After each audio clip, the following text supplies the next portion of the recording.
Welcome. So what I like to do is show you how to solve for x and y using our angle relationships. And anytime we see that we have parallel lines and we have transversal, we know we're going to have angle relationships. So one thing I like to do is I always like to extend my parallel lines. And that kind of helps me out to identify which angle relationship I'm going to want to work with the transversal. Remember, you got to have parallel lines intersected by transversal to look for those angle relationships.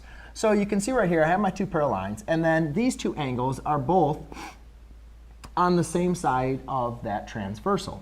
So I go back looking through my theorems and postulates that I have, and I know that same side interior angles, when you have two angles that are interior of your parallel lines, and as well as they're on the same side, those two angles are supplementary, as long as your two lines are parallel from your transversal. So I'll write same side interior, and since they are supplementary, that means the sum of the two angles is equal to 180 degrees.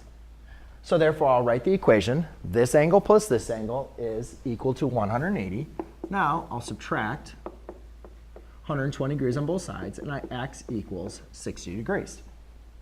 Now, I look at the next one, and I see that, all right, so I'm looking for my parallel relationships. I have my two parallel lines, but I notice that these two angles, they're both on the transversal, but they're on the same parallel line. They're nothing to do with this other parallel line. So therefore, my parallel lines angle relationships are not going to work. What I'm going to be focused on is seeing what about any kind of relationships when two lines intersect. And when two lines intersect, there's two relationships we're primarily looking for: vertical angles as well as linear pair. And I notice that these two angles are not directly across, or they share a side, so they're not vertical angles. Remember, vertical angles have the same vertex, but they are across from each other where they don't share any sides.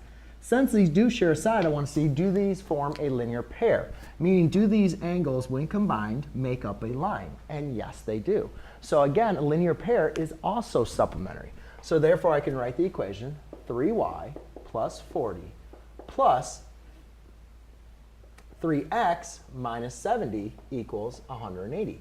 But the problem is, I don't know, I can't combine the x's and the y's. Now, thankfully, I have already figured out what x is. So now I can plug x into this equation. So I write 3y plus 40 plus 3 times 60 degrees minus 70 equals 180. Now I can just go and simplify. 3 times 60 is 180, so I have 3y plus 40 plus 180 minus 70 equals 180. So now when I go ahead and combine one side, so I have, that would give me negative 30, so that would give me 150.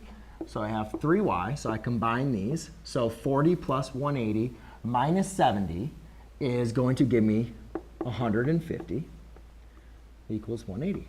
Now to solve for y, I'll subtract 150 degrees. And I get 3y is equal to 30 degrees.